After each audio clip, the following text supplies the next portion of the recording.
여러분 안녕하십니까. 2023년 10월 31일 코멘트입니다. 어느덧 2023년도 2달만 남았습니다. 오늘은 가수 이용의 잊혀진 계절이 여기저기서 많이 들릴 10월의 마지막 날입니다. 우크라이나도 젤렌스키도 잊혀지고 있습니다. 레바논의 무장 세력인 헤즈볼라의 사무총장이 11월 3일 오후에 레바논에서 TV 연설을 할 예정입니다. 이것은 이스라엘과 하마스와의 전쟁 시작 후 처음으로 이란이 지지하는 헤즈볼라의 공개 연설입니다.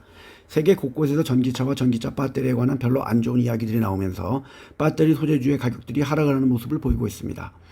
미국 중앙은행의 금리 동결이 예상이 되며 미국의 경제가 생각보다 나빠지지 않을 거라는 낙관론에 힘을 입어 다우, S&P, 나스닥은 각각 1.58%, 1.2%, 1.16%씩 상승했습니다. GM이 전미 자동차 노조와의 잠정적인 합의에 도달하면서 디트로이트의 3대 자동차 제조사에 대한 동시 파업이 25%라는 기록적인 임금 인상과 복리후생의 인상으로 종식이 되었습니다. 테슬라의 부품을 공급하는 파나소닉 홀딩스는 일본 내에서 자동차 배터리 생산량을 줄이고 사업부의 연간 이익 전망치를 15% 축소했습니다. 도요타 자동차는 어제 일본, 미국, 유럽의 수요 증가에 힘입어 9월 전 세계 생산량이 작년 동월 대비 1.5%가 증가한 90만 910대였고 국내 생산량은 전년 동기 대비 12.8% 증가했지만 해외 생산량은 3.8% 하락했다고 합니다. 아시아나 항공 이사회는 EU의 독점 금지 당국의 우려에 대응해 대한항공의 화물 서비스 매각 제한을 수락해야 하는 논의에 합의했지만 결론을 내리지 못했습니다. 이렇게 되면 EU의 집행위원회의 아시아나와 대한항공의 기업 합병의 승인이 보류가 될 것이며 현재 EU, 미국, 일본만 남겨둔 상태에서 어느 한 곳의 승인을 받지 못하면 아시아나항공과 대한항공의 합병은 무산이 될 가능성이 커지면서 아시아나항공의 주가는 어제 아침 24%나 상승을 했지만 결국은 7.1% 상승으로 끝났습니다. 그러나 과연 아시아나항공이 대한항공과의 합병은 안 되고 살아남을 수가 있을지는 의문입니다. 스텔란티스는 중국의 전기차 스타트업 회사인 링파오의 지분 20%를 매입했습니다. 항저우에 본사를 둔 링파오는 시장 가치가 54억 불, 7조 3천억 원 정도로 파악이 되고 있습니다. 5만 대의 전기 자동차를 보유한 자동차 렌터카 회사는 허츠도 전기차 서비스의 속도를 늦추기로 했습니다.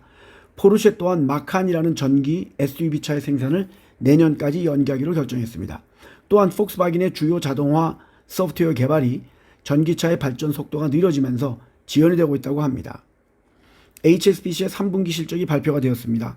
세전이익은 작년 동기 대비 2배 이상 늘었고 매출 또한 작년 동기 대비 40%가 증가했고 그들은 또한 30억 불 규모의 자사주 매각을 발표했습니다. 그들은 올해 들어서 이미 두 번에 걸쳐 자사주를 매각했습니다. 주가는 0.45% 상승을 했고 올해 들어서 13.93% 오르고 있고 작년에는 34.97% 상승했습니다. 중국의 문제가 많은 부동산 개발사인 헝따, 에버그란데의 파산이 임박했으며 주가는 어제 장이 시작하면서 20% 이상 폭락했고 오늘도 9.75% 하락하고 있습니다. 올해 들어서 39.14% 하락하고 있으며 2019년 최고치인 26.1불까지 하던 주가는 지금은 0.21불에 거래가 되고 있습니다.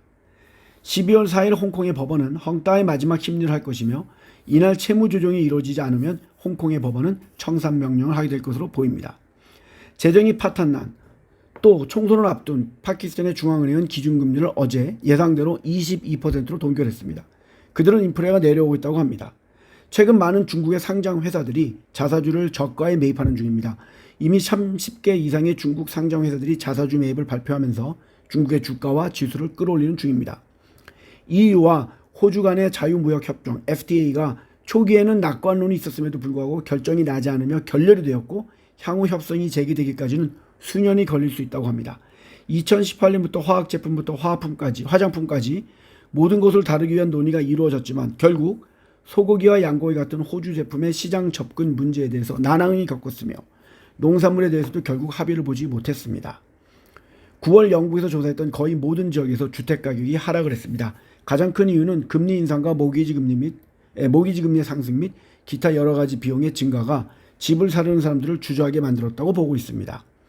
스페인의 바르셀로나는 기존의 10곳의 전기차 충전소를 102곳으로 늘릴 예정이라고 하면서 총 400만 유로 57억 원을 투자하여 총 금액의 50%는 유럽 지역 개발기금에서 지원이 될 것이라고 발표했습니다. 메타는 어제 유럽에서 광고가 없는 인스타그램과 페이스북 구독 플랜을 발표합니다. EU의 규제에 의해서 웹으로 사용할 시에는 9.99유로, 14,300원 정도를 내야 하며 안드로이드나 애플에 사용되는 12.99유로, 18,500원 정도를 한 달에 내야 합니다. 이것은 사용자의 동의 없이 사용자를 위한 광고를 하는 메타의 영향력이 커지는 것을 우려해서 EU가 내린 결정이며 향후 메타의 수익에 영향을 줄 수 있습니다. 여러분도 아시다시피 페이스북이나 인스타그램이나 본인 저희들의 의지나 관심에 전혀 상관없는 광고들이 엄청나게 많이 뜨고 있습니다. 그것을 규제하는 것입니다. 바이든 대통령은 AI 관련 위험으로부터 소비자, 근로자, 소수 집단을 보호하는 동시에 안전성을 유지하는 방안을 모색해서 광범위한 조치를 취할 예정이라고 합니다. 이 행정명령에는 정부가 AI에 대한 기준을 정하고 AI의 인기와 사용이 늘어가는 것에 따른 여러 가지 문제를 사전에 제한하기 위한 것이라고 합니다. AI는 제가 누누이 이야기했듯이 AI를 규제하는 AI가 나오고 또 그것을 규제하는 AI가 나올 것이기 때문에 쉽게 이루어지긴 어려운 것들입니다. 10월 7일에 하마스에 의해서 음악 페스티벌에 납치가 되었던 23세 이스라엘계 독일 여성이 사망을 했다고 이스라엘이 발표했습니다. 이스라엘의 지상군은 가자의 북쪽부터 서서히 공격을 하고 있으며 지하 벙커까지 철저히 공격을 하고 있습니다. 처음 보는 사진처럼 가자는 영화에 나오는 장면과 같이 폐허의 모습입니다. 이미 2월에 3천억 규모의 자사주를 매입을 했으며 지난 8월에도 1천억 규모의 자사주를 매각한 대표적인 고배당주인 KT는 계속해서 자사주 매입 및 분기 배당까지도 하겠다고 발표했습니다. 주가는 오늘 1.52% 오르고 있으며 올해 들어서는 9.55% 하락을 하고 있고 작년엔 5.35% 하락을 했습니다. KT의 배당 수익률은 6.06%입니다. 대한상공회의사가 조사한 세대별 미래 유망 산업에 대한 결과가 나왔습니다. MZ, X, 베이비 부모 세대를 대상으로 한 이번 조사에서는 결국 AI와 로봇, 반도체, 2차 전지가 각각 상위 3개 업종을 차지합니다. 카페에는 결과를 첨부했습니다. 한국 시간 10시 현재 지수는 0.44% 하락을 하고 있지만 삼성전자, 우선주, 현대차, 카카오, 네이버, 하이브, 대한항공, 우선주 등은 소폭 상승을 하고 있으며 삼성증권, 키움증권, 에코프로비엠, 두산로보틱스 등은 하락을 하고 있습니다. ETF는 CSI 300은 0.18% 하락하고 있고 HSCI는 0.57% 오르면서 7,080원에 거래가 되고 있고 반도체는 2.1% 하락하고 있습니다. 리플은 783원에 거래가 되고 있습니다. 오늘도 즐거운 화요일이 되시길 바랍니다. 감사합니다.